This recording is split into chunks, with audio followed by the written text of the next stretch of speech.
Hi guys.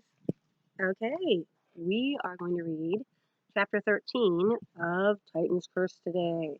We visit the junkyard of the gods. We rode the boar until sunset, which about as much as my back could take. Imagine riding a giant steel brush over a bed of gravel all day. That's about how comfortable boar riding was. I have no idea how many miles we covered, but the mountains faded in the distance and we were replaced by miles of flat, dry land. The grass and scrub brush got sparser and sparser until we were galloping, do boars gallop? Across the desert. As night fell, the boar came to a stop at a creek bed and snorted. He started drinking the muddy water and then ripped a sargo cactus out of the ground and chewed it, needles and all. This is as far as he'll go, Grover said. We need to get off while he's eating. Nobody needed any convincing. We slipped off the boar's back while he was busy ripping up cacti. Then we waddled away as best we could with our saddle sores. After its third sago cactus and another drink of muddy water, the boar squealed and belched and then whirled around and galloped back toward the east. He likes the mountains better, I guessed. I can't say I blame it, Talia said. Look. Ahead of us was a 2-lane road half covered with sand. On the other side of the road was a cluster of buildings too small to be a town. A boarded-up house, a taco shop that looked like it hadn't been open since before Zoe Nightshade was born, and a white stucco post office with a sign that said Gila Claw, Arizona, hanging crooked above the door. Beyond that was a range of hills, but then I noticed they weren't regular hills. The countryside was way too flat for that. The hills were enormous mounds of old cars, appliances, and other scrap metal. It was a junkyard that seemed to go on forever. Whoa, I said. Something tells me we're not going to find a car rental here, Talia said. She looked at Grover. I don't suppose you got another wild boar up your sleeve. Grover was sniffing the wind, looking nervous. He fished out his acorns and threw them in the sand. Then he played his pipes. They rearranged themselves in a pattern that made no sense to me, but Grover looked concerned. That's us, he said. Those 5 nuts right there. Which one is me, I asked. The little deformed one, Zoe suggested. Oh, shut up. That cluster right there, Grover said, pointing at the left. That's trouble. A monster, Talia asked. Grover looked uneasy. I don't smell anything, which doesn't make sense. But the acorns don't lie. Our next challenge. He pointed straight ahead at the junkyard. With the sunlight almost gone now, the hills of metal looked like something on an alien planet. We decided to camp for the night and to try the junkyard in the morning. None of us wanted to go dumpster diving in the dark. Zoe and Bianca produced 5 sleeping bags and foam mattresses out of their backpacks. I don't know how they did it because the backpacks were tiny, but it must have been enchanted to hold so much stuff. I noticed their bows and quivers were also magic. I never really thought about it, but when the hunters needed them, they just appeared slung over their backs, and when they didn't, they were gone.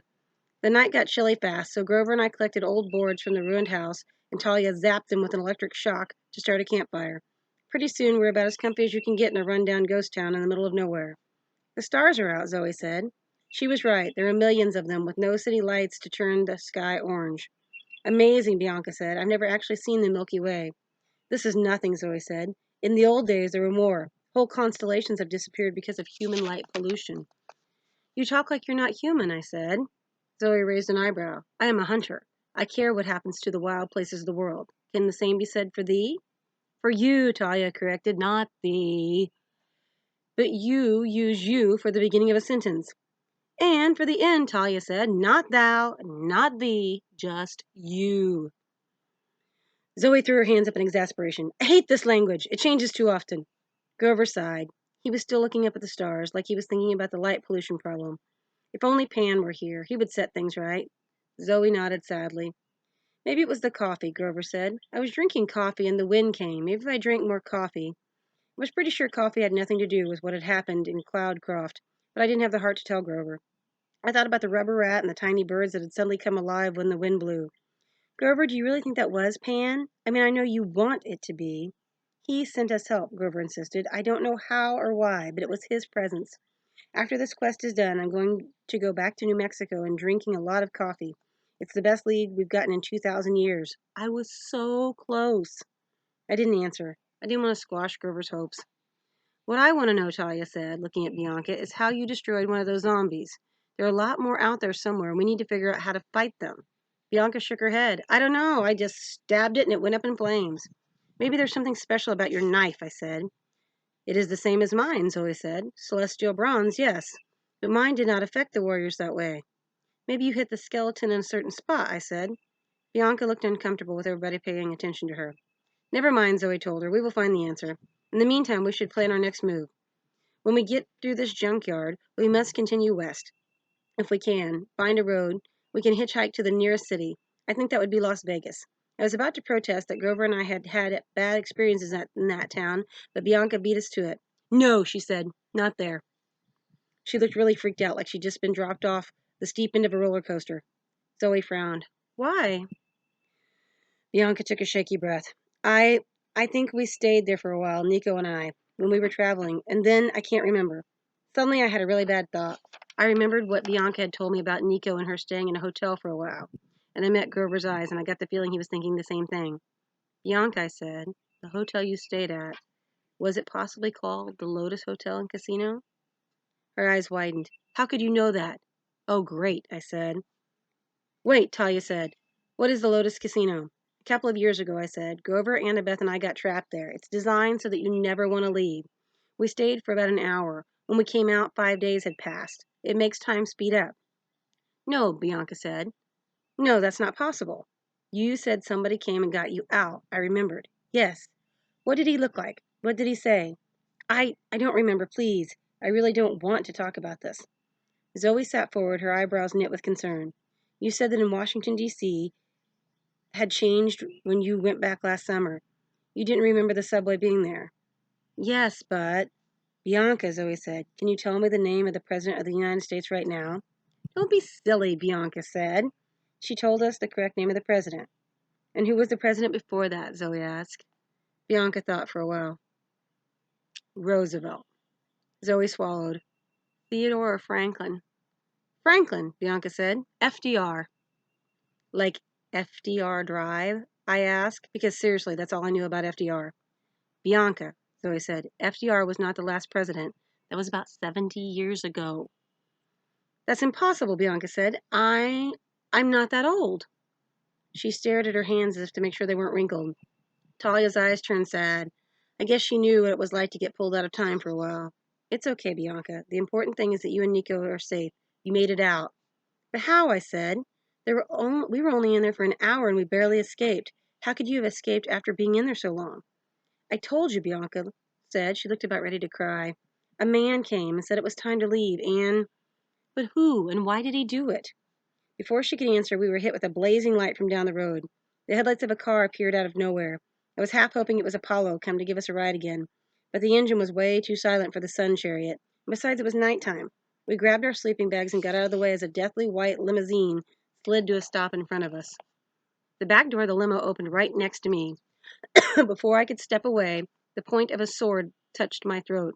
I heard the sound of Zoe and Bianca drawing their bows. As the owner of the sword got out of the car, I moved back very slowly. I had to, because he was pushing the point under my chin. He smiled cruelly. Not so fast now, are you, punk? He was a big man with a crew cut, a black leather biker's jacket, black jeans, and a white muscle shirt, and combat boots. Wraparound shades hid his eyes, but I knew what was behind those glasses, hollow sockets filled with flames. Ares, I growled. The war god glanced at my friends. At ease, people. He snapped his fingers, and their weapons fell to the ground. This is a friendly meeting. He dug the point of his blade a little farther under my chin. Of course, I'd like to take your head for a trophy, but someone wants to see you.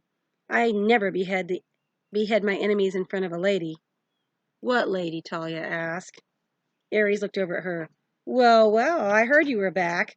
He lowered his sword and pushed me away. Talia, daughter of Zeus, Ares mused. You're not hanging out with very good company. What's your business, Ares, she said. Who's in the car? Ares smiled, enjoying the attention. Oh, I doubt she wants to meet the rest of you, particularly not them. He jutted his chin towards Zoe and Bianca. Why don't you all get some tacos while you wait? Only take Percy a few minutes. We will not leave him alone with thee, Lord Ares, Zoe said. Besides, Grover managed, the taco place is closed. Hold on. Ares snapped his fingers. The lights inside the taqueria suddenly blazed alive. The boards flew off the door and the closed sign flipped to open. You were saying, goat boy? Go on, I told my friends. I'll handle this. I tried to sound more confident than I felt. I don't think Ares was fooled. You heard the boy, Ares said. He's big and strong. He's got things under control. My friends reluctantly headed over to the taco restaurant. Aries regarded me with loathing, and then he opened the limousine door like a chauffeur. Get inside, punk, Aries said, and mind your manners. She's not as forgiving of rudeness as I am. When I saw her, my jaw dropped. I forgot my name. I forgot where I was. I forgot how to speak in complete sentences. She was wearing a red satin dress and her hair was curled in a cascade of ringlets. Her face was the most beautiful I'd ever seen. Perfect makeup, dazzling eyes, a smile that would have lit up the dark side of a moon. Think he's talking about me? He's probably talking about me, I'm pretty sure. Thinking back to it, I can't tell you who she looked like, or even what the color of her hair or eyes were. Pick the most beautiful actress you can think of. A goddess was 10 times more beautiful than that. Pick your favorite hair color, eye color, whatever. The goddess had that. When she smiled at me, just for a moment, she looked like Annabeth a little. Then like this television actress I used to have a crush on in 5th grade. And then, well, you get the idea. Ah, there you are, Percy, the goddess said. I am Aphrodite. I slipped into the seat across from her and said something like, anga. She smiled. Aren't you sweet? Hold this, please. She handed me a polished mirror the size of a dinner plate and had me hold it up for her. She leaned forward and dabbed at her lipstick, though I couldn't see anything wrong with it. Do you know why you're here? She asked. I wanted to respond. Why couldn't I form a complete sentence? She was only a lady, a seriously beautiful lady, with eyes like pools of spring water. Whoa! I pinched my arm hard. I don't know, I managed. Oh dear, Aphrodite said, still in denial. Outside the car, I could hear Aries chuckling. I had a feeling that he could hear every word we said. The idea of him being out there made me angry, and that helped clear my mind. I don't know what you're talking about, I said. Well then, why are you on this quest? Artemis has been captured. Aphrodite rolled her eyes. Oh, Artemis, please. Talk about a hopeless case. I mean, if we were going to kidnap a goddess, she should be breathtakingly beautiful, don't you think? A pity those poor dears who have imprisoned Artemis. Boring. But she was chasing a monster, I protested. A really, really bad monster. We have to find it. Aphrodite made me hold the mirror a little higher. She seemed to have found a microscopic problem at the corner of her eye and dabbed at her mascara. Always some monster. But my dear Percy, that is why the others are on this quest. I am more interested in you. My heart pounded. I didn't want to answer, but her eyes drew an answer right out of my mouth. Annabeth is in trouble. Aphrodite beamed. Exactly. I have to help her, I said. I've been having these dreams. Ah, you even dream about her. That's so cute. No, I mean, that's not what I meant. She made a sound. Percy, I'm on your side. I'm the reason you're here, after all. I stared at her. What? The poison t-shirt the Stoll brothers gave Phoebe, she said. Do you think that was an accident? Sending Blackjack to find you, helping you sneak out of camp? You did all that? Of course. Because really, how boring these hunters are. A quest for some monster, blah, blah, blah. Saving Artemis. Let her stay lost, I say. But a quest for true love. Oh. Wait a second, I never said. She. Oh, my dear, you don't need to say it. You do know Annabeth was close to joining the hunters, don't you? I blushed. I wasn't sure. She was about to throw her life away, and you, my dear, you can save her from that. It's so romantic. Oh, put the mirror down, Aphrodite ordered. I look fine. I hadn't realized I was still holding it, but as soon as I put it down, I noticed my arms were sore. Now listen, Percy, Aphrodite said. The hunters are your enemies.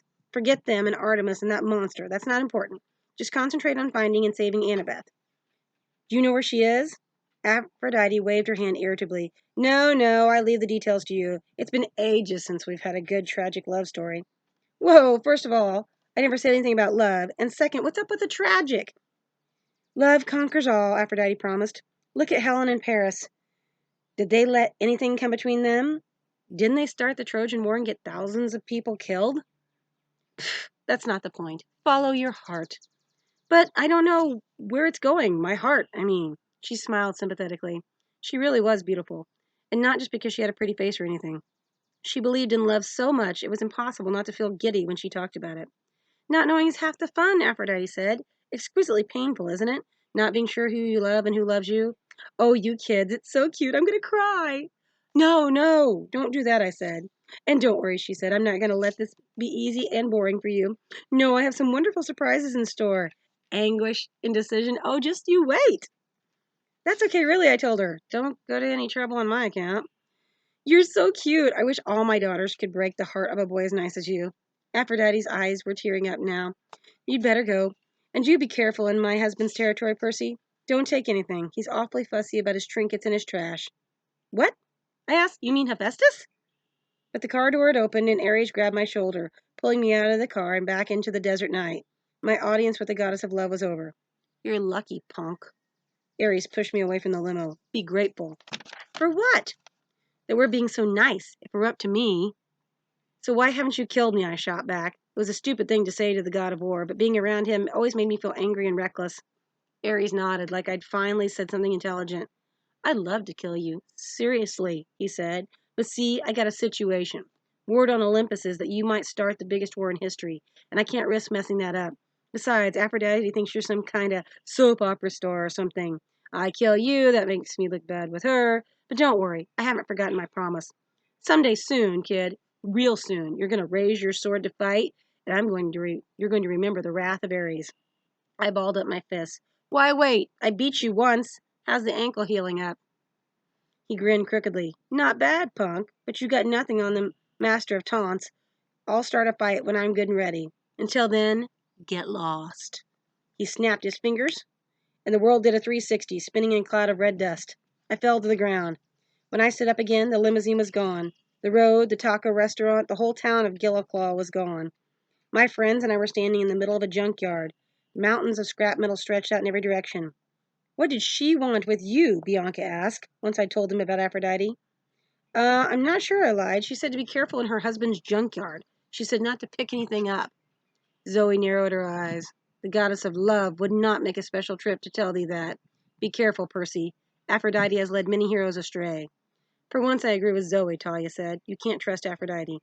Grover was looking at me funny, being empathetic and all.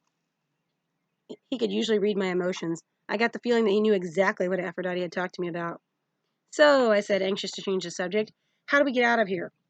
That way, Zoe said. That is west. How can you tell? In the light of the full moon, I was surprised how well I could see her eyes roll up at me. Ursula Major is the north, she said, which means that must be west. She pointed west, and then at the northern constellation, which was hard to make out because there were so many other stars. Oh, yeah, I said. The bear thing. She looked offended. Show some respect. It was a fine bear, a worthy opponent. You act like it was real. Guys, Grover broke in, look. We'd reached the crest of a junk mountain. Piles of metal objects glinted in the moonlight. Broken heads of bronze horses, metal legs from human statues, smashed chariots, tons of shields and swords and other weapons, along with more modern stuff like cars that gleamed gold and silver, refrigerators, washing machines, and computer monitors. Whoa, Bianca said, that's stuff. Some of it looks like real gold. It is, Talia said grimly. Like Percy said, don't touch anything. This is the junkyard of the gods. Junk? Grover picked up a beautiful crown made of gold, silver, and jewels. It was broken on one side as if it had been split by an axe. How can you call this junk? He bit off a point and began to chew. It's delicious. Zoe swatted the crown out of his hands. I'm serious. Look, Bianca said. She raced down the hill, tripping over bronze coils and golden plates. She picked up a bow that glowed silver in the moonlight. A hunter's bow. She yelped in surprise as the bow began to shrink and became a hair clip shaped like a crescent moon. It's just like Percy's sword. Zoe's face was grim. Leave it, Bianca. But it is here for a reason. Anything thrown away in this junkyard must stay in this yard. It is defective, or it is cursed. Bianca reluctantly set down the hair clip. I don't like this place, Talia said. She gripped the shaft of her spear. You think we're going to get attacked by killer refrigerators, I asked. She gave me a hard look. Zoe is right, Percy. Things get thrown away here for a reason. Come on now, let's get across the yard. That's the second time you've agreed with Zoe, I muttered, but Talia ignored me. We started picking our way through the hills and valleys of junk. The stuff seemed to go on forever, and if it hadn't been for Ursula Major, we would have gotten lost. All the hills looked pretty much the same. I'd like to say we left the stuff alone, but there was too much cool junk not to check out some of it. I found an electric guitar shaped like Apollo's lyre that was so sweet I had to pick it up. Grover found a broken tree made out of metal. It had been chopped to pieces, but some of the branches still had golden birds on them, and they whirred and around, and Grover picked them up, trying to flap their wings. Finally, we saw the edge of the junkyard about half a mile ahead of us, the lights of the highway stretching through the desert. But between us and the road... What is that? Bianca gasped.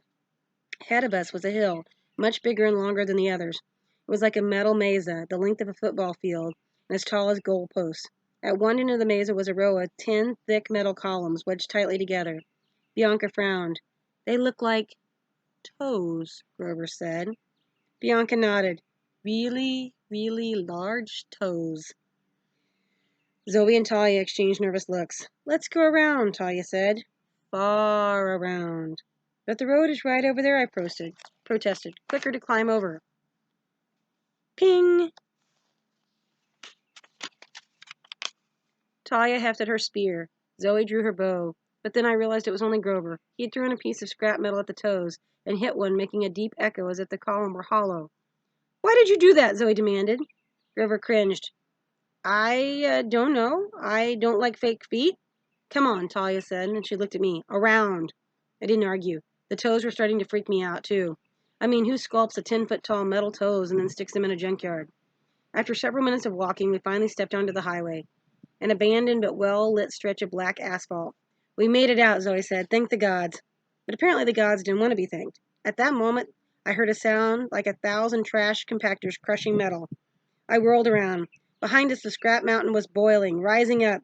The 10 toes tilted over, and I realized why they looked like toes. They were toes. The thing that had rose up from the metal was a bronze giant in full Greek battle armor. It was impossibly tall, a skyscraper with legs and arms. He gleamed wickedly in the moonlight. He looked down at us, and his face was deformed. The left side of it was partially melted off. His joints creaked with rust, and across his armored chest, written in thick dust by some giant finger, were the words, "Wash me." Talos, Zoe gasped. Who's Talos? I stuttered. One of Hephaestus's creations, Talia said. But that can't be the original. It's too small. A prototype, maybe. A defective model. The metal giant, did not like the word defective. He moved one hand to his sword belt and then drew his weapon. The sound of it coming out of its sheath was horrible. Metal screeching against metal. The blade was 100 feet long. It looked rusty and dull. But I didn't figure that mattered. Getting hit with that thing would be like getting hit with a battleship. Someone took something, Zoe said. Who took something? She stared accusingly at me. I shook my head. I'm a lot of things, but I'm not a thief. Bianca didn't say anything. I could swear she looked guilty, but I didn't have much time to think about it because the giant defective Talos took one step toward us, closing half the distance and making the ground shake.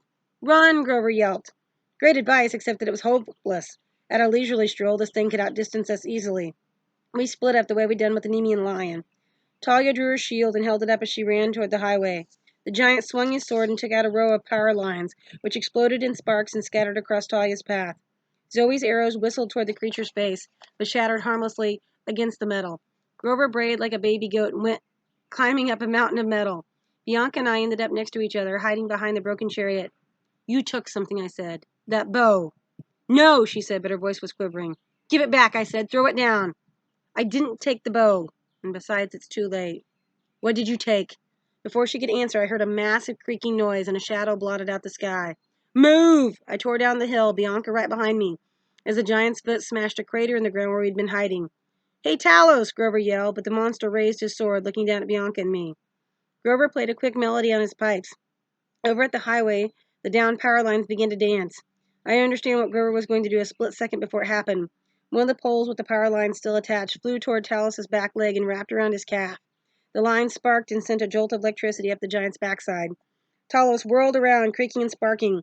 Grover had bought us a few seconds. Come on, I told Bianca, but she stayed frozen. From her pocket, she brought out a small metal figure, a statue of a god. It was for Nico. It was the only statue he didn't have. How can you think of mytho-magic at a time like this? I said. There were tears in her eyes. Throw it down, I said. Maybe the giant will leave us alone. She dropped it reluctantly, but nothing happened. The giant kept coming after Grover. It stabbed its sword into a junk hill, missing Grover by a few feet, but the scrap metal made an avalanche over him, and then I couldn't see him anymore. No, Talia yelled. She pointed her spear, and a blue arc of lightning shot out, hitting the monster in its rusty knee, which buckled. The giant collapsed, but immediately started to rise again. It was hard to tell if it could feel anything. There weren't any emotions on its half-melted face, but I got a sense that it was about as ticked off as a 20-story tall metal warrior could be. He raised his foot to stomp, and I saw that his sole was treaded like the bottom of a sneaker. There was a hole in his heel, like a large manhole, and there were red words painted around it, which I deciphered only after the foot came down. For maintenance only. Crazy idea time, I said. Bianca looked at me nervously. Anything. I told her about the maintenance hatch. There may be a way to control the thing, switches or something. I'm going to get inside. How? You have to stand under its foot. You'll be crushed. Distracted, I said. I just have to time it right. Bianca's jaw tightened. No, I'll go. You can't. You're new at this. You'll die. It's my fault the monster came after us, she said. It's my responsibility. Here. She picked up the little god statue and pressed it into my hand. If anything happens, give that to Nico. Nico, tell him I'm sorry. Bianca, no! But she wasn't waiting for me. She charged at the monster's left foot. Talia had its attention for the moment. She learned that the giant was big but slow. If you could stay close to it and not get smashed, you could run around it and stay alive. At least it was working so far. Bianca got right next to the giant's foot, trying to balance herself on the metal scraps that swayed and shifted with its weight. Zoe yelled, "What are you doing? Get it to raise its foot," she said. Zoe shot an arrow toward the monster's face, and it flew straight into one of its right nostril. The giant straightened and shook its head. "Hey, junk boy," I yelled, "down here." I ran up to its big toe and stabbed it with riptide. The magic blade cut a gash in the bronze. Unfortunately, my plan worked. Talos looked down at me and raised his foot to squash me like a bug. I didn't see what Bianca was doing. I had to turn and run. The foot came down about 2 inches behind me, and I was knocked into the air. I hit something hard and sat up, dazed. I'd been thrown into an Olympus air refrigerator. The monster was about to finish me off, but Grover somehow dug himself out of the junk pile. He played his pipes frantically, and the music sent a power line pole whacking against Talos's thigh. The monster turned. Grover should have run, but he must have been too exhausted from the effort of so much magic. He took 2 steps and fell and didn't get back up. "Grover!" Talia and I both ran toward him, but I knew it'd be too late. The monster raised his sword to smash Grover. Then he froze. Talos cocked his head to one side like he was hearing strange new music. He started moving his arms and legs in weird ways. He was doing the funky chicken. Then he made a fist and punched himself in the face. "Go, Bianca," I yelled. Zoe looked horrified. "She is inside?" The monster staggered around, and I realized we were still in danger. Talia and I grabbed Grover and ran with him toward the highway. Zoe was already ahead of us. She yelled, "How will Bianca get out?" The giant hit itself in the head again and dropped his sword. A shudder ran through his whole body, and he staggered toward the power lines. "Look out," I yelled, but it was too late. The giant's ankle snared the lines, and blue flickers of electricity shot up his body. I hoped the inside was insulated. I had no idea what was going on in there. The giant careened back into the junkyard, and his right hand fell off, landing in the scrap metal with a horrible clang. His left arm came loose, too. He was falling apart at the joints. Talos began to run. "Wait!" Zoe yelled. We ran after him, but there was no way we could keep up. Pieces of the robot kept falling off, getting in our way. The giant crumbled from the top down. His head, his chest, and finally his legs collapsed. When we reached the wreckage, we searched frantically, yelling Bianca's name. We crawled around in the vast hollow pieces in the legs and the head. We searched until the sun started to rise, but no luck. Zoe sat down and wept. I was stunned to see her cry. Talia yelled in rage and impaled her sword in the giant's smashed face. "We can keep searching," I said. "It's light now. We'll find her." "No, we won't," Grover said miserably. "It happened just as it was supposed to." "What are you talking about?" I demanded. He looked up at me with big watery eyes. "The prophecy. One shall be lost in the land without rain." Why hadn't I seen it? Why had I let her go instead of me? Here we were in the desert, and Bianca D'Angelo was gone. Oh, that's sad. All right, tomorrow we'll read chapter 14. I have a dam problem, but it's D-A-M as in a beaver dam. So don't get any ideas. Okay. All right, guys. Have a good afternoon. Go outside and play. The weather's gorgeous today. Bye.